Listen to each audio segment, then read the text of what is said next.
For 18 years, Karen was told one wrong question could cost her salvation. At 19, a single challenge about love without limits blew everything up. Silence, a secret trial, the threat of death over blood, and a banned book. What that committee uncovered that night shattered a family. Are you ready to hear it now? The sound of my mother's voice still echoes in my kitchen when I make coffee at 6:30 every Tuesday morning. Karen, dear, remember to study before service today. Your answers need to show spiritual maturity. She always said it with that gentle firmness that made questioning feel like betrayal. My name is Karen Elizabeth Patterson, and I spent the first 18 years of my life believing that asking the wrong question could cost me eternal salvation. Born into a third-generation Jehovah's Witness family in suburban Cleveland, Ohio, I grew up in a world where every thought was monitored, every friendship was conditional, and every door we knocked on brought us closer to a paradise that felt more like a cage.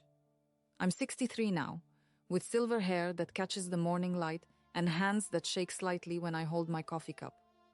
But when I close my eyes, I can still feel the weight of that navy blue book bag on my shoulder, filled with copies of The Watchtower and Awake, magazines that contained all the answers I was allowed to give.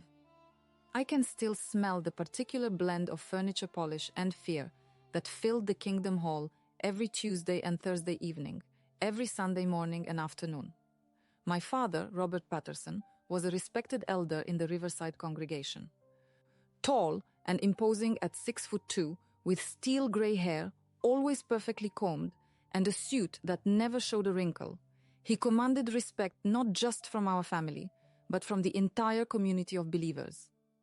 When he spoke from the platform during meetings, his voice carried the authority of someone who never doubted, never questioned, never allowed a crack to show in his spiritual armor.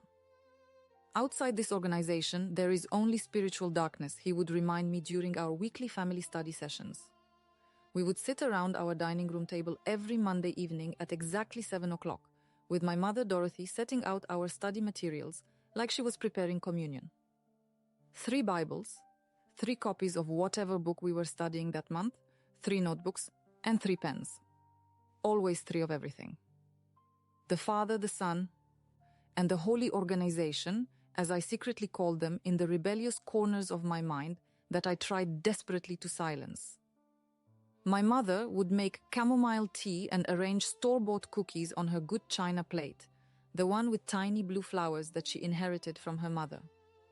She moved with the practiced grace of someone who had spent 40 years perfecting the art of being an elder's wife, supportive but not opinionated, visible but not prominent, faithful but never questioning. Our house on Maple Street reflected the organizational aesthetic perfectly. Clean lines, minimal decoration, nothing that could be considered worldly or ostentatious. The only artwork on our walls were framed copies of Watchtower illustrations depicting families in paradise, where lions played peacefully with lambs and children picked fruit from perfect trees under impossibly blue skies.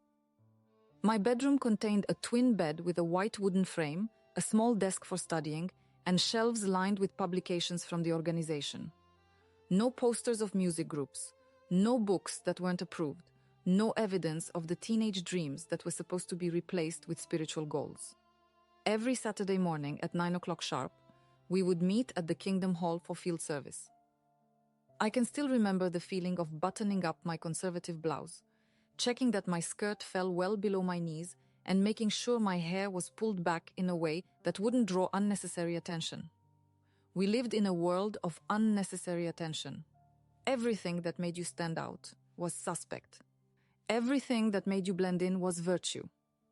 Karen, you'll be working with Sister Martinez today, the field service overseer would announce, consulting his clipboard with the seriousness of a military commander. Sister Martinez was a kind woman in her 50s who had been pioneering, spending 70 hours a month in door-to-door preaching for over 20 years. She smelled like lavender and spoke in whispers, as if every conversation was a prayer. We would walk through neighborhoods in pairs, carrying our book bags and counting our hours, keeping track of return visits and placements like salespeople with spiritual quotas. The goal was simple: find interested people, start Bible studies, bring them to meetings, guide them toward baptism and dedication to Jehovah's organization. It was a well-oiled machine of conversion, and I was just one small gear turning in perfect synchronization with the whole. But even then, even in those early years when my faith felt solid and my doubts were just whispers I could easily ignore, there were moments that made me pause. Like the Tuesday afternoon when we knocked on Mrs. Henderson's door and she told us through tears that her daughter had been in a car accident and needed a blood transfusion to survive. "We can't accept blood," Sister Martinez explained gently, offering her a copy of the organization's medical brochure. "But there are many alternatives that doctors can use that are just as effective." Mrs. Henderson looked at us with confusion that turned to horror as she realized what we were suggesting. "You would let your child die rather than accept a blood transfusion." I opened my mouth to recite the standard response about the sacredness of blood and obedience to Jehovah's laws, but something in Mrs. Henderson's eyes stopped me. It wasn't the look of someone who needed to be convinced about doctrine. It was the look of someone who was seeing something fundamentally broken in what we believed. That night, I wrote in the small journal I kept hidden in my desk drawer, "Why does love for God require us to choose death over life?" But I erased it the next morning before anyone could see. Questions like that felt dangerous, like cracks that could spread and bring down everything I had been taught to believe was solid. The conflict truly began 6 months later, during a Thursday evening meeting when the elder conducting the Watchtower study asked the congregation to comment on the theme, "Love Without Limits." The paragraph described Jehovah's love as perfect and unconditional, flowing freely to all who served him faithfully.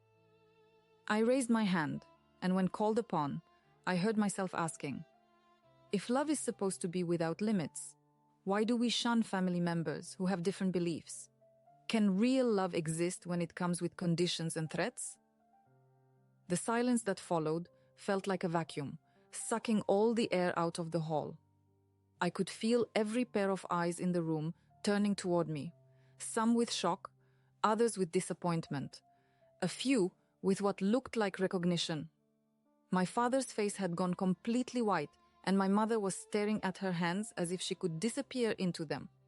Brother Williams, the elder conducting the study, cleared his throat and said, "Sister Patterson, that's a very good question that we can discuss after the meeting. Let's move on to the next paragraph." But I knew, even as the meeting continued around me, that something fundamental had just changed. I had asked the question that couldn't be taken back, the question that would change everything. I had asked whether love could exist without control. That night, my parents sat me down at the same dining room table where we had studied for so many years. The chamomile tea was there, and the good china plate, but the atmosphere felt different. My father's voice was gentle but firm when he spoke. "Karen, what happened tonight was concerning. Questions like that can lead to dangerous thinking, to apostasy. The organization provides all the guidance we need. When we start thinking we know better than the faithful and discreet slave class, we open ourselves up to Satan's influence." I wanted to apologize, to take back the question and return to the safety of unquestioning obedience. But something inside me had awakened, and I couldn't put it back to sleep. "I just want to understand, Dad. If what we believe is true, shouldn't it be able to withstand questions?" My mother spoke for the first time since we sat down. "Sweetheart, some questions come from Satan. He uses our natural curiosity to lead us away from truth. The best thing you can do is pray for Jehovah to remove these doubts and study more diligently."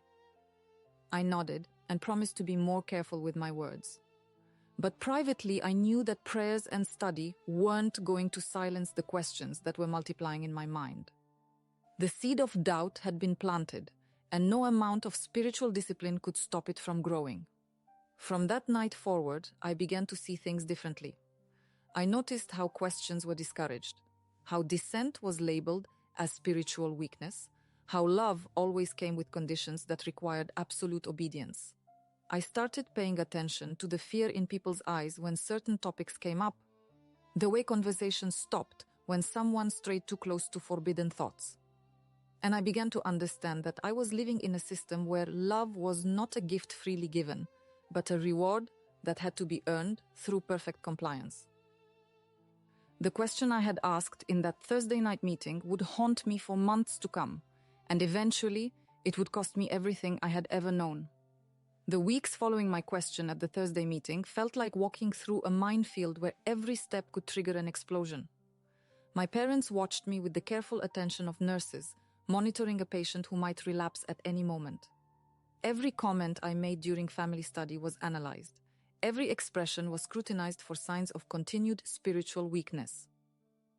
I was born Karen Elizabeth Patterson on March 15th, I'm 60, in Cleveland General Hospital, the same hospital where my grandmother had given birth to my mother 32 years earlier. By the time I took my first breath, my spiritual destiny had already been determined. I would be raised in the truth, baptized as a teenager, marry a faithful brother, pioneer in the preaching work, and eventually die faithful in this system of things before Armageddon brought the new world. My childhood was structured around the organization's schedule with military precision. Tuesdays and Thursdays meant meetings at the Kingdom Hall. Saturdays meant field service. Sundays meant more meetings. Monday evenings were reserved for family study. The remaining time was divided between school, which was tolerated as a necessary evil, and personal study of Watchtower publications. I had been walking before I could properly talk, but I could recite key scriptures before I learned to tie my shoes. By age 5, I was giving my first student presentations on the Theocratic Ministry School, standing on a wooden box behind the podium to reach the microphone, repeating words I didn't understand about subjects that terrified me. The audience would smile and nod approvingly as I spoke about Jehovah's coming judgment on the wicked world. My mother, Dorothy May Patterson, had been born Dorothy Walsh in 1928, the daughter of Irish immigrants who had found their way to the Jehovah's Witnesses during the Great Depression. She was 17 when she was baptized, 20 when she married my father, and 22 when she learned that her questions about certain teachings would be better kept to herself. By the time I was old enough to notice, she had perfected the art of supportive silence. Dorothy moved through our house like a ghost who had learned to be grateful for her haunting. She cooked meals that were nutritious but never elaborate, cleaned with an efficiency that left no trace of personality, and spoke in measured tones that never revealed what she actually thought about anything. Her hair was always perfectly styled in the same conservative wave she had worn since 1955, and her dresses were always modest, always appropriate, always forgettable. But sometimes, when she thought no one was watching, I would catch glimpses of the woman she might have been in a different life. She would hum melodies that weren't kingdom songs while washing dishes, or pause while reading to stare out the window with an expression that looked like longing. Once, I found a small notebook hidden in her bedroom drawer, filled with what looked like poetry written in her careful handwriting. When she discovered me reading it, she took it away without explanation, and I never saw it again. "Your mother sacrificed her personal desires to serve Jehovah faithfully," my father told me years later, when I asked why she always seemed sad. "That's what faithful women do." My father, Robert James Patterson, commanded respect through a combination of physical presence and spiritual authority that made questioning him feel like challenging God himself. Born in 1925, he had experienced the organization's growth from a small religious movement to a global institution, and he wore that history like a badge of honor. Robert had been appointed as an elder when I was 7 years old, after years of working his way up through the organizational hierarchy. He served as the presiding overseer of our congregation, which meant he was responsible for maintaining order, discipline, and doctrinal purity among the 120 publishers who looked to him for spiritual guidance. He worked as a supervisor at a steel factory during the week, managing men who respected his fairness and competence, but it was his role as an elder that defined him. Every evening after dinner, he would retreat to his study, a small room lined with bound volumes of Watchtower publications dating back to the 1940s, to prepare for meetings, review judicial cases, and correspond with other elders about matters of organizational importance. The transformation from my weekday father to my spiritual leader was complete and unsettling. At the factory, his co-workers knew him as Bob, a guy who could fix almost any mechanical problem and who remembered everyone's birthday. At the Kingdom Hall, he became Brother Patterson, a man whose word carried the weight of divine authority and whose disapproval could result in spiritual consequences that lasted for eternity. The organization has been refined over the years, he would explain during our family studies, but it has always been Jehovah's chosen instrument. Men may be imperfect, but the organization itself is perfect because it comes from God.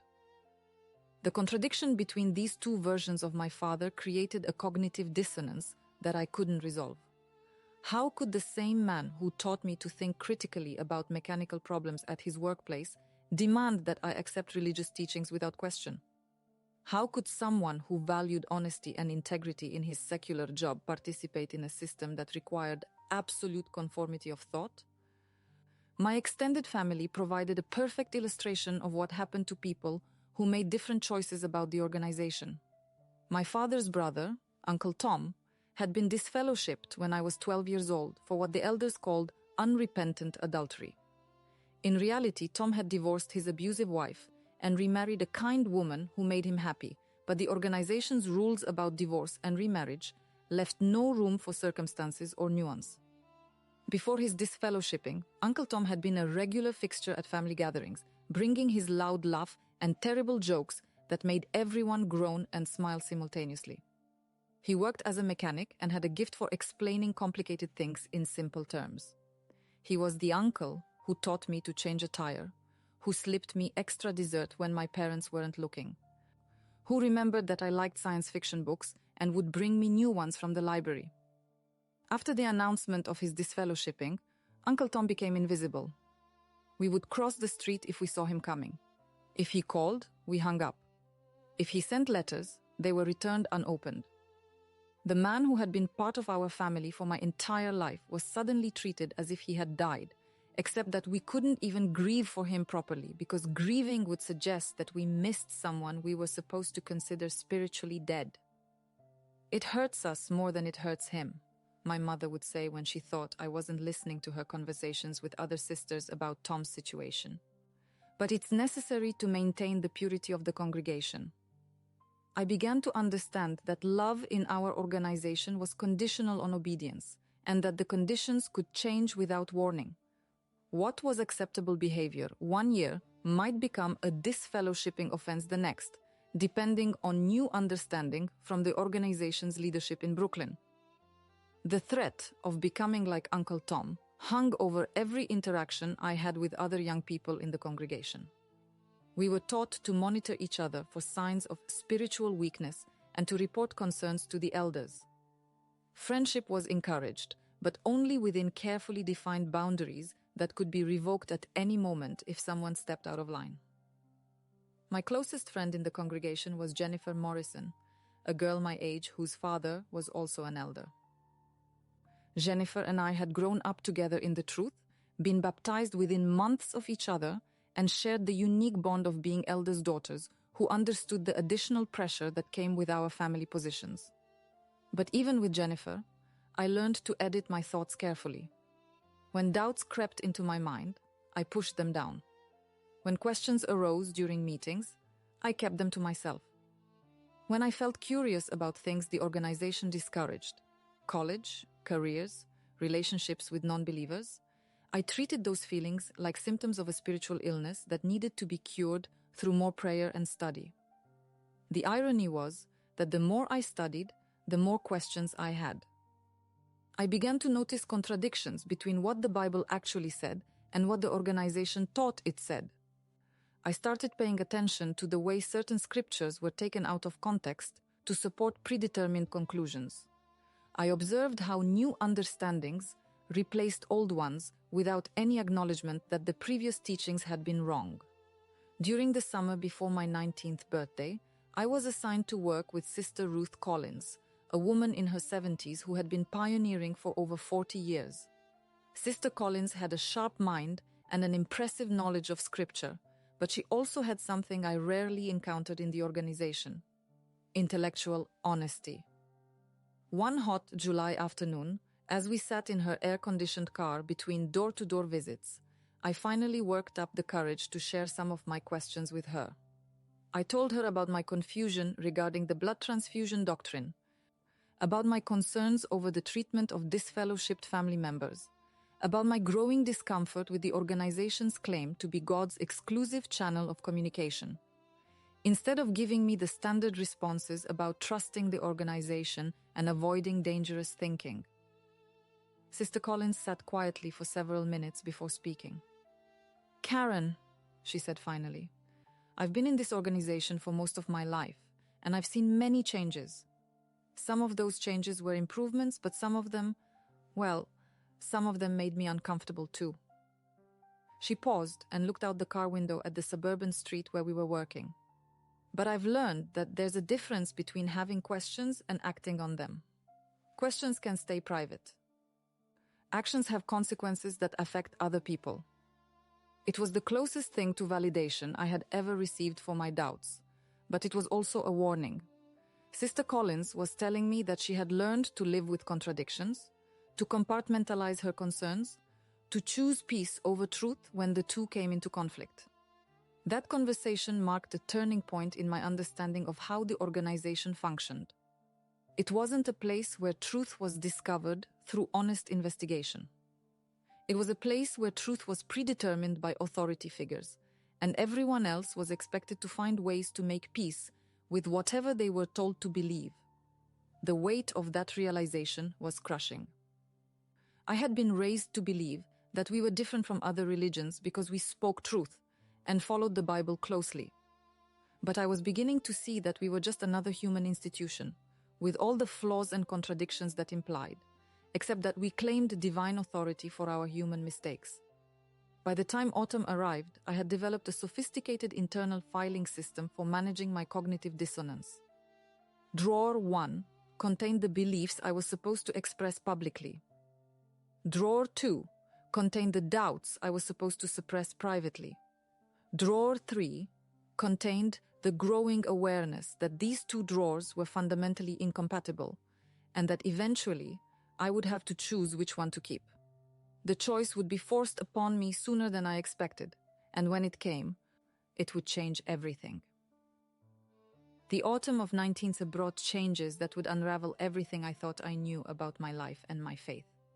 I had turned 19 in March, and the pressure to make spiritual progress was mounting from every direction. My father began having weekly conversations with me about my theocratic goals, which was his way of asking when I planned to become a regular pioneer and dedicate 70 hours a month to the preaching work. "Karen, you're at a crossroads," he said during one of our talks in his study, surrounded by towers of watchtower publications that seemed to lean in and listen to our conversation. "Young people your age are making decisions that will affect their eternal future. Some choose to pursue worldly careers and material success. Others choose to put kingdom interests first." The unspoken message was clear. There were only two paths available to me, and only one of them led to salvation. The idea of attending college, which I had secretly been considering, was never even mentioned as a possibility. In our world, higher education was viewed with suspicion as a breeding ground for dangerous thinking and worldly ambition. My mother supported these conversations with the silent intensity of someone who understood the stakes. She would prepare elaborate dinners on the evenings when my father planned to discuss my future, as if good food could somehow make the narrowness of my options more palatable. She never voiced her own opinions about what I should do, but I could feel her anxiety radiating across the dinner table like heat from a stove. The pressure intensified when Brother Marcus Webb, the circuit overseer, made his semi-annual visit to our congregation that October. Brother Webb was a man in his 50s who traveled from congregation to congregation, monitoring spiritual health and providing organizational direction. His arrival always created a buzz of nervous energy as everyone tried to demonstrate their faithfulness and dedication. During his visit, Brother Webb gave a special talk titled, "Young People and Their Sacred Service." I sat in the third row, trying to look engaged and spiritual, while he spoke about the dangers facing young witnesses in Satan's system of things. According to Brother Webb, the world was designed to trap young people through the lures of higher education, career advancement, and romantic relationships with unbelievers. Young sisters especially need to be careful, he said, his eyes scanning the audience and seeming to pause on me for just a moment longer than the others. Satan uses their natural desire for independence and self-expression to lead them away from submission to theocratic authority. A young sister who questions too much, who thinks too much, who wants too much for herself, is a young sister in spiritual danger. After his talk, Brother Webb requested a private meeting with my parents and me. We sat in the small room behind the Kingdom Hall that was used for judicial committees and special counseling sessions. The air felt thick and oppressive, as if all the difficult conversations that had taken place in that room had left their residue behind. "Sister Patterson," Brother Webb began, opening a small notebook and consulting his handwritten notes. "Your father has expressed some concerns about your spiritual attitude recently. He mentioned that you've been asking questions that show a tendency toward independent thinking." I felt my face flush with embarrassment and fear. The fact that my private conversations with my father had been reported to a circuit overseer made me feel betrayed and exposed. "I just want to understand what we believe," I said quietly. "I don't think asking questions is wrong." Brother Webb leaned forward in his chair, his expression combining paternal concern with unmistakable authority. "Sister, the desire to understand is commendable, but there's a difference between seeking understanding and expressing doubt. When we start questioning the organization's teachings, we're essentially questioning Jehovah himself." He opened his Bible to a passage in Proverbs and read aloud, "Trust in Jehovah with all your heart and do not lean upon your own understanding." This scripture teaches us that our own thinking is unreliable.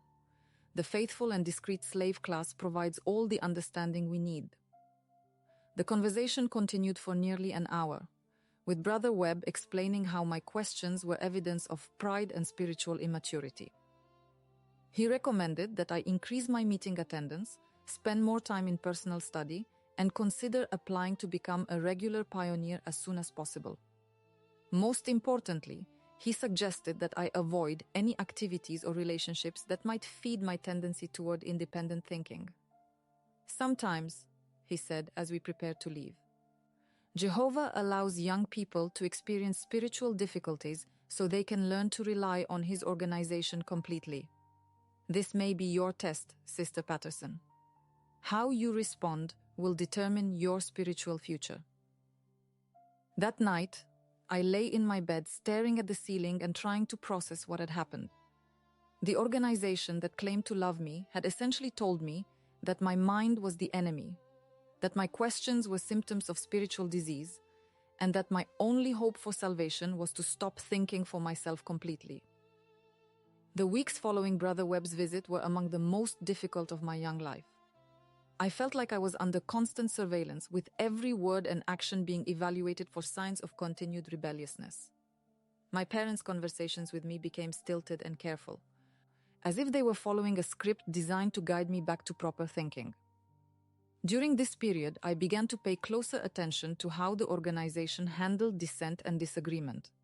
I noticed how certain long-time members would suddenly stop commenting at meetings, their enthusiasm seeming to drain away over the course of a few weeks. I observed how families would quietly disappear from the congregation, with only whispered explanations about spiritual weakness or falling away from the truth. The most disturbing example was what happened to the Hendersons, a family that had been active in our congregation for over a decade. Brother Henderson was a ministerial servant who had always seemed dedicated and faithful, and Sister Henderson was a quiet woman who rarely missed a meeting. Their teenage son, David, had been one of the most promising young men in the congregation. In early November, rumors began circulating that David had been asking inappropriate questions during a Bible study with one of the elders. Within 2 weeks, the entire family had stopped attending meetings. When I asked my father what had happened, he told me that David had been influenced by apostate material, and that his parents had chosen to support him rather than the organization. "It's tragic," my father said, shaking his head sadly. A whole family destroyed because one member refused to accept theocratic guidance. It shows how dangerous independent thinking can be. But I wondered what questions David had asked that were so threatening that they resulted in his family's complete ostracism from the community that had been their entire social world. I wondered what apostate material meant, and why exposure to different ideas was considered so dangerous that it required immediate quarantine. These questions became more pressing when I discovered a copy of a book called Crisis of Conscience, hidden in David Henderson's old locker at the Kingdom Hall. The book had been written by Raymond Franz, a former member of the governing body who had been disfellowshipped for questioning certain organizational policies. According to everything I had been taught, reading such material was tantamount to spiritual suicide. I stood in the empty Kingdom Hall holding that book, knowing that simply opening it would cross a line from which there might be no return. The rational part of my mind told me to throw it away immediately and report its discovery to the elders. But another part of me, the part that had been asking dangerous questions for months, whispered that maybe I needed to understand what David Henderson had found so compelling that he was willing to lose everything for it. I took the book home and hid it in my bedroom, but I didn't open it for 2 weeks. Every time I looked at it, I felt a mixture of curiosity and terror that made my hands shake. I had been taught that apostate literature contained lies designed to destroy faith, but I had also been taught that truth could withstand scrutiny. If what we believed was really true, shouldn't it be strong enough to survive exposure to criticism? Finally, on a cold December evening, when my parents were attending an elders' meeting, I opened the book and began to read. What I found inside was not the collection of lies and distortions I had been expecting, but a careful, documented examination of the organization's history and policies written by someone who had been at the highest levels of leadership. Franz described decisions made by the governing body that prioritized organizational reputation over individual welfare. He documented changes in doctrine that were motivated by legal concerns rather than biblical understanding. He revealed a pattern of authoritarian control that demanded absolute obedience while claiming to be guided by divine direction. Most disturbing were his accounts of how dissent was handled within the organization. Franz described a system where asking questions was treated as disloyalty, where expressing doubts was evidence of spiritual weakness, and where maintaining unity was more important than pursuing truth. As I read page after page, I felt like someone was showing me the mechanical workings behind the magic trick I had always believed was real. The organization I had been taught to see as God's perfect instrument began to look like a human institution with very human flaws, except that it claimed divine authority for its very human mistakes. The book took me 3 weeks to finish, reading in stolen moments when I was sure I wouldn't be discovered. Each chapter answered questions I had been afraid to ask while raising new questions I had never considered. By the time I reached the final page, I understood why David Henderson had been willing to lose everything rather than continue living a lie. But understanding came with a terrible price. I now possessed knowledge that made it impossible to participate in the organization with the same innocent faith I had once enjoyed. Every meeting felt like a performance. Every prayer felt like hypocrisy. Every time I knocked on someone's door to share the truth, I felt like I was selling something I no longer believed in. The internal conflict was excruciating. I could choose to ignore what I had learned, compartmentalize my doubts, and continue living as if nothing had changed. Many people in similar situations made that choice, finding ways to maintain their place in the organization while quietly disagreeing with its teachings. Or I could act on what I had learned, knowing that doing so would cost me my family, my friends, and the only community I had ever known. The organization's policies on dissent were clear. Those who questioned too openly or too persistently would be labeled as apostates and cut off completely from everyone they loved. The decision was complicated by my growing awareness of how my questioning was affecting my parents. My father had begun having frequent conversations with other elders about helping young people with spiritual difficulties. My mother had started making comments about families that had been torn apart by Satan's influence, and how heartbreaking it was to watch children destroy their relationship with Jehovah. During our family study sessions, I found myself giving answers that I knew were expected, while internally disagreeing with almost everything we discussed. The cognitive dissonance was becoming unbearable, but I couldn't see a way to resolve it without destroying the people I loved most.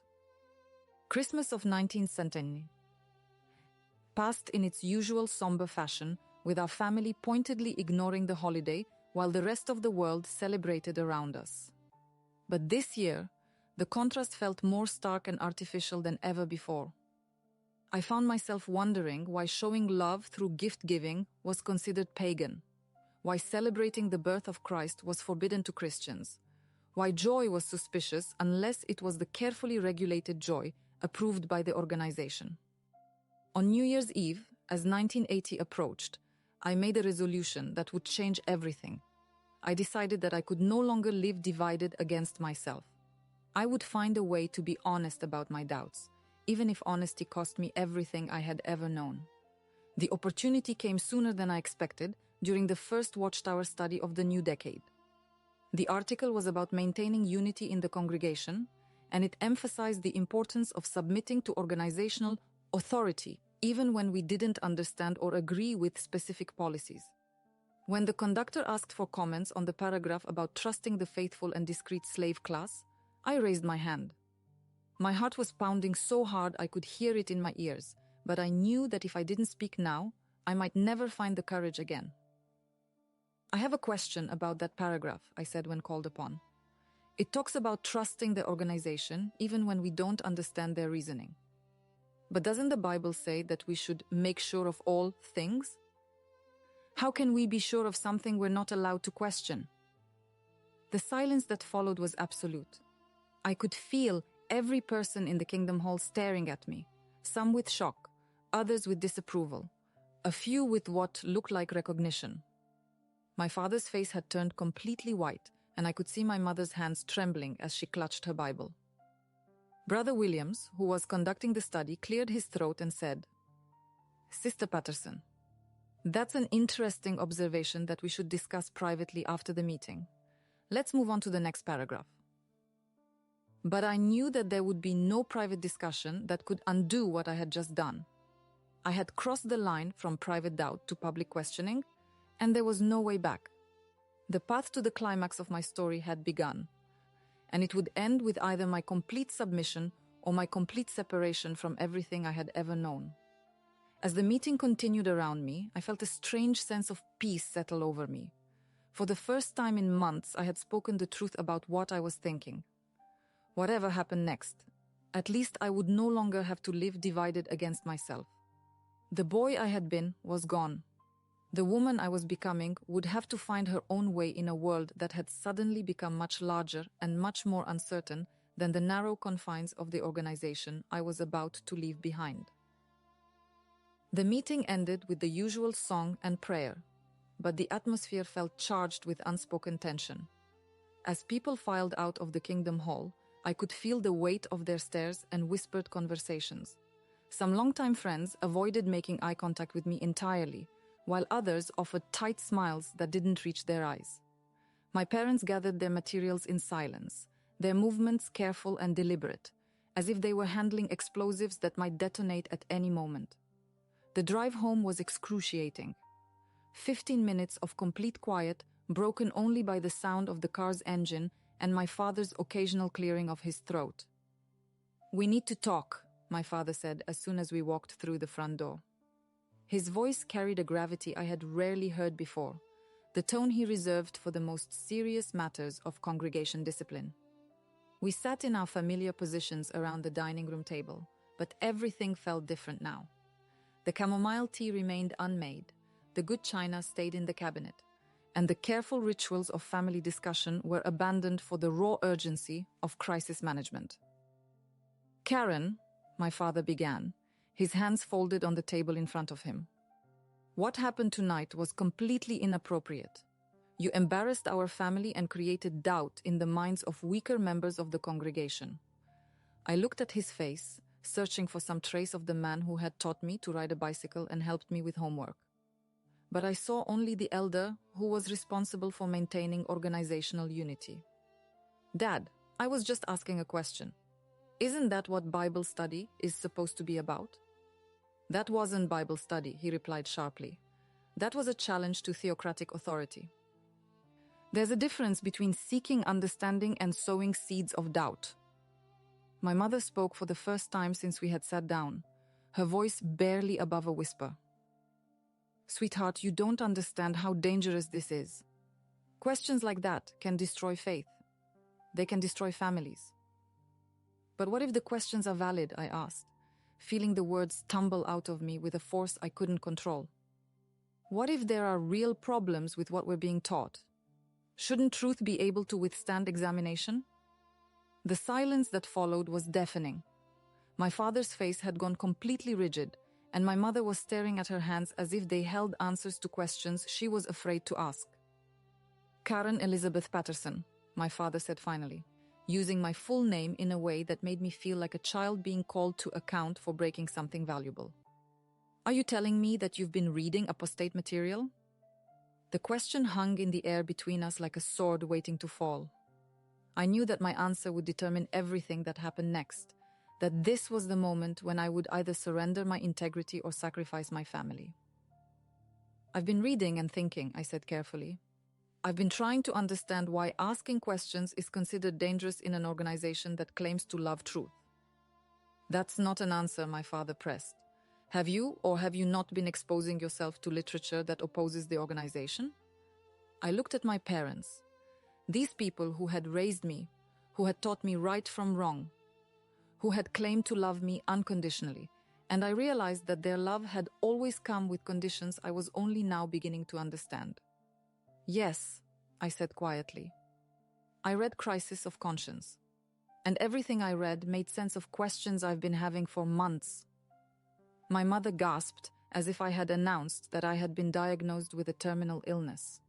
My father sat back in his chair, his face cycling through expressions of shock, disappointment, and something that looked like grief.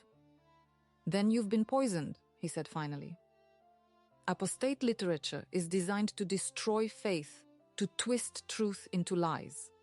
The fact that it made sense to you just proves how effective Satan's deception can be." "Or," I said, feeling a strength I didn't know I possessed, "maybe it made sense because it was telling the truth about things that never made sense before." The conversation that followed was unlike anything we had ever had as a family. My parents took turns explaining how the organization was God's channel of communication, how questioning its authority was tantamount to questioning God himself, how my doubts were evidence of spiritual weakness that could be cured through more prayer and study. I tried to explain my concerns about the organization's handling of dissent, its claim to infallibility despite a history of changed teachings, its treatment of members who asked difficult questions. But every point I raised was dismissed as apostate thinking. Every concern I expressed was labeled as evidence of Satan's influence. "You have a choice to make," my father said as the conversation reached its inevitable conclusion. "You can repent of this rebellious attitude, destroy any apostate material you've been reading, and submit to the organization's guidance. Or you can continue down this path and face the consequences." "What consequences?" I asked, though I already knew the answer. "If you persist in expressing doubts and spreading apostate ideas, you'll be brought before a judicial committee, and if you don't show genuine repentance, you'll be disfellowshipped." The word hung between us like a death sentence. Disfellowshipping meant complete ostracism from the only community I had ever known. It meant that my parents would be required to treat me as if I were dead, that my friends would be forbidden to speak to me, that I would become invisible to everyone who had ever mattered in my life. "But I'm your daughter," I said, feeling tears begin to blur my vision. "Doesn't that count for something?" My mother was crying now, tears streaming down her face as she struggled to speak. "It counts for everything," she whispered. "That's why you have to stop this. That's why you have to come back to us."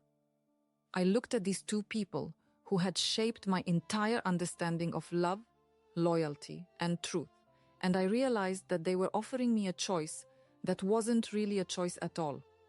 I could surrender my mind and my conscience to maintain their love, or I could be true to what I had learned and lose them forever.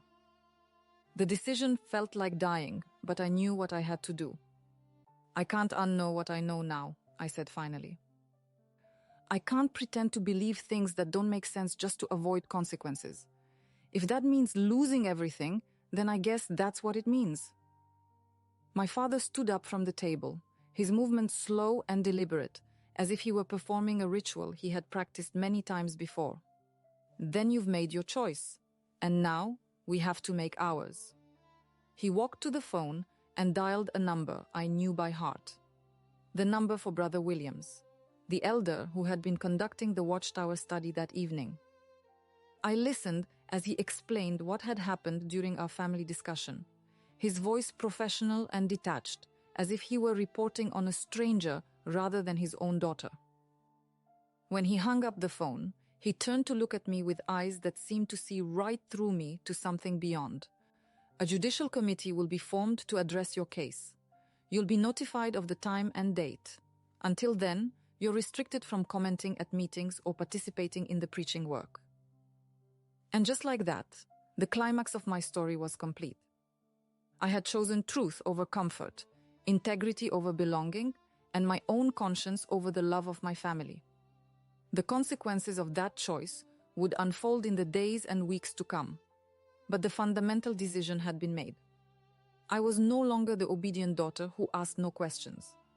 I was a young woman who had discovered that some things were worth losing everything for. The 3 days between my father's phone call and the notification of my judicial committee meeting felt like living in a state of suspended animation. The house that had been my sanctuary for 19 years suddenly felt like a courtroom where I was both the accused and the evidence of my own guilt. My parents moved around me with the careful distance of people handling something toxic. Conversations became functional exchanges about mealtimes and household logistics, stripped of any warmth or intimacy that might suggest emotional investment. My mother would make breakfast for 3 people, but serve only 2 plates, leaving mine on the counter as if I were a boarder rather than her daughter. The phone rang constantly during those 3 days. Elders checking in with my father, sisters calling my mother to express their concern and offer their prayers. Young people from the congregation whose parents had warned them to avoid contact with me. Each conversation was conducted in hushed tones, but I could hear enough to understand that my situation had become the primary topic of discussion in our spiritual community. Brother Williams called on Wednesday evening to inform me that the Judicial Committee would meet on Friday night at 7 o'clock. The committee would consist of 3 elders from neighboring congregations to avoid any appearance of personal bias. I was told to prepare myself spiritually for the meeting through prayer and Bible study, and to consider carefully whether I was ready to demonstrate genuine repentance for my rebellious attitude. "Sister Patterson," Brother Williams said before ending the call, his voice carrying the weight of someone delivering a final warning.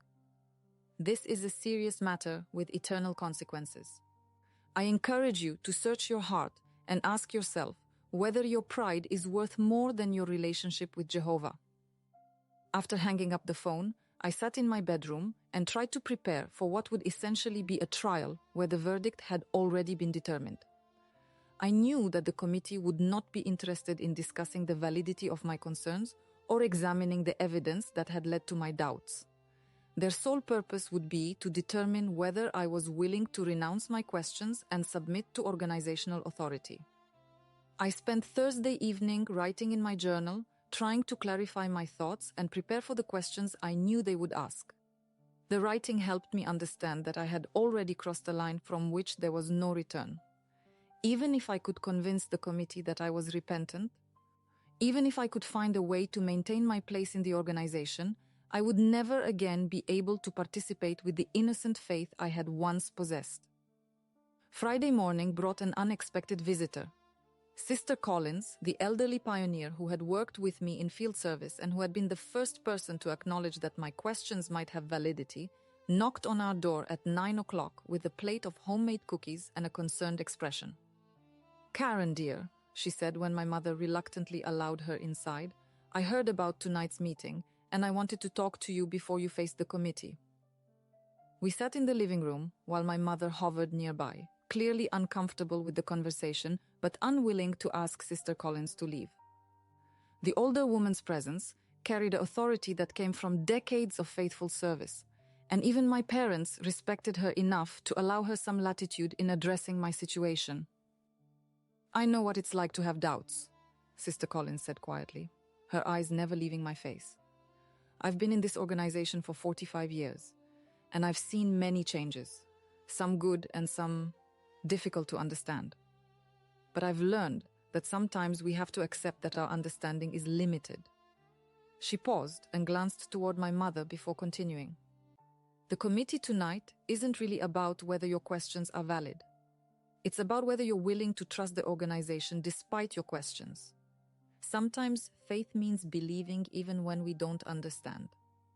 I appreciated her kindness, but I also recognized that she was offering me the same compromise that had allowed her to maintain her place in the organization despite her own doubts. She was suggesting that I could learn to live with cognitive dissonance, to compartmentalize my concerns, to choose peace over truth when the two came into conflict. "Sister Collins," I said carefully, "what if the questions are too important to ignore? What if staying quiet about serious problems makes me complicit in perpetuating them?" Her expression grew sad, and she reached over to pat my hand gently. "Oh, child, you're so young, and you think you can change things that are much bigger than you are. Sometimes the most faithful thing we can do is trust that Jehovah will handle problems in his own time." After she left, I realized that her visit had actually strengthened my resolve rather than weakening it. Sister Collins represented the path of accommodation that was available to me, the possibility of staying in the organization while quietly disagreeing with its teachings. But I also understood that choosing that path would require me to become someone I didn't want to be, a person who valued comfort over integrity, belonging over truth, peace over justice. Friday evening arrived with the weight of inevitability. I dressed carefully in my most conservative outfit, knowing that even my appearance would be scrutinized for signs of rebellion or submission. My parents and I drove to the Kingdom Hall in complete silence, the tension in the car so thick it felt difficult to breathe. The Judicial Committee meeting took place in the same small room where Brother Webb had counseled me about my spiritual attitude months earlier. 3 elders sat behind a table with Bibles, notebooks, and copies of organizational publications spread before them like instruments of judgment. Their faces wore expressions of serious concern, mixed with the authority of men who believed they were acting as God's representatives. Brother Henderson from the Northside congregation served as the chairman. He was a soft-spoken man in his 60s with gray hair and kind eyes, but his gentleness somehow made the proceedings feel more ominous rather than less threatening.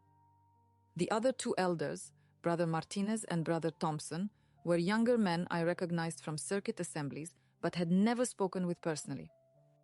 "Sister Patterson," Brother Henderson began after offering a brief prayer, "we're here tonight because of concerns about your spiritual attitude and your exposure to apostate material. This is not a trial, but rather an opportunity for you to receive help and guidance from loving shepherds who want to see you restored to spiritual health." The questioning that followed was thorough and methodical. They asked about my reading habits, my doubts about organizational teachings, my feelings about the authority of the faithful and discreet slave class, and my willingness to submit to theocratic guidance. Each question was delivered with paternal concern, but I could feel the trap closing around me with every answer I gave. "Sister Patterson," Brother Martinez said about halfway through the meeting, "your father has indicated that you've been reading Crisis of Conscience by Raymond Franz. Is that correct?" "Yes," I replied, knowing that denying it would be pointless and dishonest. "And did this book influence your thinking about the organization?" "It helped me understand some things that had been troubling me," I said carefully. "What kinds of things?" Brother Thompson pressed. I took a deep breath and decided to be completely honest. Things like why the organization claims to be infallible when its teachings have changed repeatedly over the years. Why asking questions is treated as disloyalty. Why families are required to shun members who have different beliefs. The three men exchanged glances that communicated more than words could have expressed. I had just confirmed their worst fears about my spiritual condition. "Sister Patterson," Brother Henderson said gently, "those are exactly the kinds of doubts that apostate material is designed to create. The fact that you found these arguments convincing shows how dangerous this literature can be to someone who isn't spiritually mature enough to recognize its deceptions." For the next hour, they took turns explaining why my concerns were misguided, why my questions revealed spiritual weakness, and why my continued association with the organization depended on my willingness to reject the doubts that had been planted in my mind. "The choice before you is simple," Brother Martinez said as the meeting neared its conclusion. "You can repent of your rebellious attitude, commit to avoiding apostate material, and submit to the organization's guidance. Or you can continue down this path of independence and face the consequences." "What if I can't stop believing what I've learned?" I asked. "What if I can't convince myself that my questions are wrong?" Brother Thompson leaned forward in his chair, his expression combining pity with determination. "Then you're choosing to remain in opposition to Jehovah's organization, and we have no choice but to protect the congregation from your influence." I looked at these three men who held my spiritual fate in their hands, and I realized that they were not evil people. They genuinely believed they were acting in the best interests of both the organization and my own soul. But their good intentions didn't change the fact that they were offering me a choice between my integrity and my belonging. "I need time to think," I said finally. "Of course," Brother Henderson replied. "We'll reconvene in 1 week. That will give you time to pray, study, and consider carefully what decision you want to make." As I walked out of that room, I knew that the week ahead would be merely a formality. I had already made my choice the moment I decided to speak honestly about my doubts.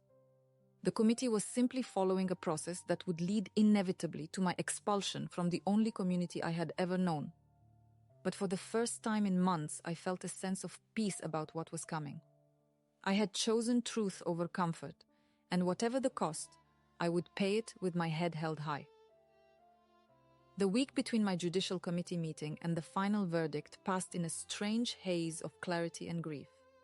I spent my days reading, writing in my journal, and taking long walks through neighborhoods where I had once knocked on doors with such certainty about the message I was carrying. Everything looked different now. The houses seemed more welcoming, the people more human, the world less frightening than I had been taught to believe. My parents maintained their careful distance, speaking to me only when necessary and treating me like a patient in the final stages of a terminal illness. They had already begun the process of emotional separation that would be required if the committee reached the decision we all knew was inevitable.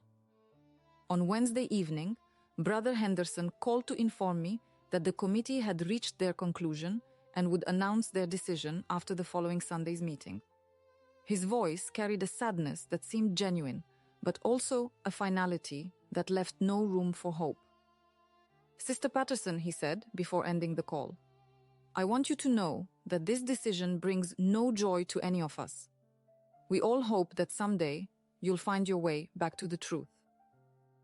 Sunday morning arrived gray and overcast, as if the weather itself was reflecting the somber mood of what was about to unfold.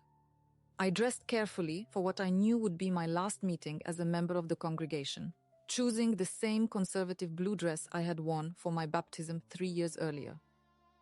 The meeting proceeded normally until the very end, when Brother Henderson stepped to the podium for what he announced would be a special announcement. The Kingdom Hall fell completely silent, with every person present understanding that they were about to witness either an act of justice or a tragedy, depending on their perspective.